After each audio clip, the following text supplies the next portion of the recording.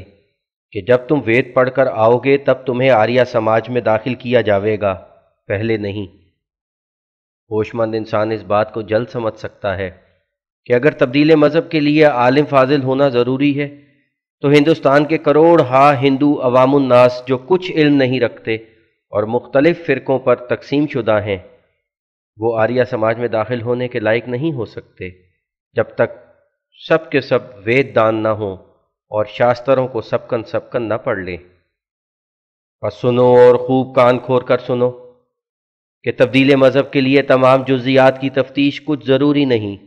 بلکہ سچائی کی تلاش کرنے والے کے لیے مذاہب موجودہ کا باہم مقابلہ کرنے کے وقت اور پھر ان میں سے سچا مذہب شناخت کرنے کے لیے صرف 3 باتوں کا دیکھنا ضروری ہے۔ اول یہ کہ اس مذہب میں خدا کی نسبت کیا تعلیم ہے، یعنی اس کی توحید اور قدرت اور علم اور کمال اور عظمت اور سزا اور رحمت اور دیگر لوازم اور خواص الوہیت کی نسبت کیا بیان ہے، کیونکہ اگر کوئی مذہب خدا کو واحد لا شریک قرار نہیں دیتا اور آسمان کے اجرام یا زمین کے عناصر یا کسی انسان یا اور چیزوں کو خدا جانتا ہے یا خدا کے برابر ٹھہراتا ہے اور ایسی پرستشوں سے منع نہیں کرتا یا خدا کی قدرت کو ناقص خیال کرتا ہے، اور جہاں تک امکان قدرت ہے وہاں تک قدرت کے سلسلے کو نہیں پہنچاتا، یا اس کے علم کو ناتمام جانتا ہے، یا اس کی قدیم عظمت کے برخلاف کوئی تعلیم دیتا ہے، یا سزا اور رحمت کے قانون میں افراط یا تفرید کی راہ لیتا ہے، یا اس کی رحمت عامہ جیسا کہ جسمانی طور پر محیط عالم ہے اس کے برخلاف کسی خاص قوم سے خدا کا خاص تعلق اور روحانی نعمت کے وسائل کو مخصوص رکھتا ہے، یا الوہیت کے خواص میں سے کسی خاصے کے برخلاف بیان کرتا ہے، تو وہ مذہب خدا کی طرف سے نہیں ہے۔ دوسرے طالب حق کے لیے یہ دیکھنا ضروری ہوتا ہے کہ اس مذہب میں جس کو وہ پسند کرے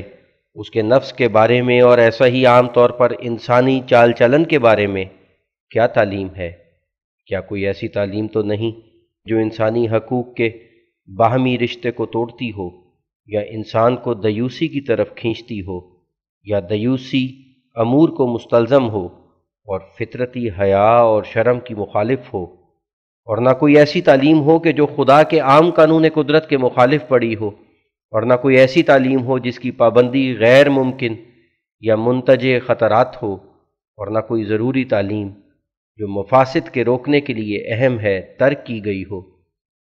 اور نیز یہ بھی دیکھنا چاہیے کہ کیا وہ تعلیم ایسے احکام سکھلاتی ہے یا نہیں کہ جو خدا کو عظیم الشان محسن قرار دے کر رشتہ محبت اس سے محکم کرتے ہوں اور تاریکی سے نور کی طرف لے جاتے ہوں۔ اور غفلت سے حضور اور یادداشت کی طرف کھینچتے ہوں۔ تیسرے طالب حق کے لیے یہ دیکھنا ضروری ہوتا ہے کہ وہ اس مذہب کو پسند کرے جس کا خدا ایک فرضی خدا نہ ہو، جو محض قصوں اور کہانیوں کے سہارے سے مانا گیا ہو، اور ایسا نہ ہو کہ صرف ایک مردہ سے مشابہت رکھتا ہو، کیونکہ اگر ایک مذہب کا خدا صرف ایک مردہ سے مشابہ ہے جس کا قبول کرنا محض اپنی خوش عقیدگی کی وجہ سے ہے، نہ اس وجہ سے کہ اس نے اپنے تئیں آپ ظاہر کیا ہے، تو ایسے خدا کا ماننا گویا اس پر احسان کرنا ہے، اور جس خدا کی طاقتیں کچھ محسوس نہ ہوں اور اپنے زندہ ہونے کے علامات وہ آپ ظاہر نہ کرے، اس پر ایمان لانا بے فائدہ ہے، اور ایسا خدا انسان کو پاک زندگی بخش نہیں سکتا اور نہ شبہات کی تاریکی سے باہر نکال سکتا ہے، اور ایک مردہ پرمیشر سے ایک زندہ بیل بہتر ہے جس سے کاشتکاری کر سکتے ہیں۔ بس اگر ایک شخص بے ایمانی اور دنیا پرستی پر جھکا ہوا نہ ہو تو وہ زندہ خدا کو ڈھونڈے گا تا اس کا نفس پاک اور روشن ہو جائے، اور کسی ایسے مذہب پر راضی نہیں ہوگا جس میں زندہ خدا اپنا جلوہ قدرت نہیں دکھلاتا اور اپنے جلال کی بھری ہوئی آواز سے تسلی نہیں بخشتا۔ یہ تین ضروری امر ہیں جو تبدیل مذہب کرنے والے کے لیے قابل غور ہیں۔ بس اگر کوئی شخص کسی مذہب کو ان تین معیاروں کے روح سے دوسرے مذاہب پر فائق اور غالب پاوے تو اس کا فرض ہوگا کہ ایسے مذہب کو اختیار کرے، اور اس قدر تحقیق کے لیے نہ کسی بڑے پنڈت بننے کی حاجت ہے اور نہ کسی بڑے پادری بننے کی ضرورت ہے، اور خدا نے جیسا کہ جسمانی زندگی کے لیے جن جن چیزوں کی حاجت ہے جیسے پانی، ہوا، آگ اور خوردنی چیزیں، وہ ان کے لیے جو عمدن خودکشی نہ کرنا چاہیں بکثرت پیدا کر رکھی ہیں، اسی طرح اس نے روحانی زندگی کے لیے اپنی ہدایت کے طریقوں کو انسانوں کے لیے بہت سہل و آسان کر دیا ہے، تا انسان اس مختصر عمر میں فوق الطاقت مشکلات میں نہ پڑے، اور امور ثلاثہ جو ہم نے اوپر ذکر کیے ہیں ان کے لیے ایک عمر خرچ کرنے اور عالم فاضل بننے کی ضرورت نہیں، بلکہ ہر ایک حامی مذہب جو اپنے اصول شائع کرتا ہے انہی اصولوں سے پتہ لگ جاتا ہے کہ وہ اس معیار کے موافق ہیں یا نہیں، اور اگر وہ اپنے اصولوں کے بیان کرنے میں کچھ جھوٹ بولے یا کسی بات کو چھپاوے تو وہ خیانت پوشیدہ نہیں رہ سکتی، کیونکہ علمی زمانہ ہے اور صدہا پہلو ایسے ہیں جن سے حقیقت ظاہر ہو جاتی ہے۔ اب جبکہ مذکورہ بالا بیانات سے بوضاحت ثابت ہے کہ تبدیل مذہب کے لیے ہرگز ایسی ضرورت نہیں کہ کسی دین کے تمام فروع، اصول اور جزیات کلیات معلوم کیے جائیں، بلکہ امور متذکرہ بالا کی واقفیت کافی ہے، تو اس صورت میں ان نو مسلم آریوں کا کیا قصور ہے جو ان ضروری امور کی تحقیق کر کے مشرف با اسلام ہوئے ہیں، اور جس صورت میں خود آریہ سماج کے گروہ میں سکھ، جٹ، سونار اور جاہل دکاندار آریوں میں شامل ہیں، جو بغیر چاروں وید پڑھنے کے بلکہ بدوں ان امور ثلاثہ مذکورہ بالا کی تحقیق کے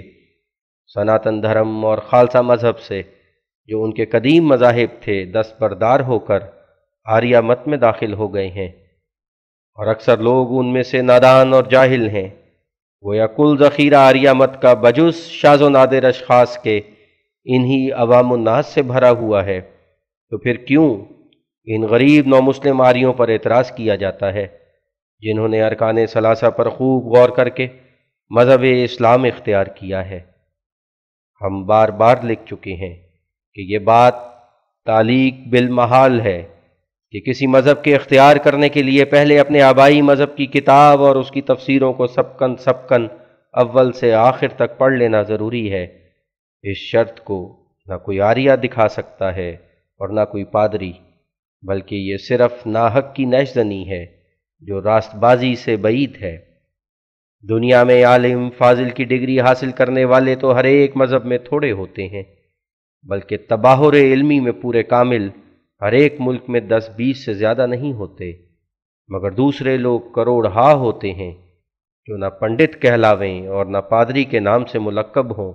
اور نہ مولوی ہونے کا امامہ سر پر رکھتے ہیں، اور انہی میں سے اکثر طالب حق بھی ہوتے ہیں، اور ان کے لیے کافی ہوتا ہے کہ وہ اس قدر دیکھ لیں کہ کسی مذہب میں خدا کے بارے میں کیا تعلیم ہے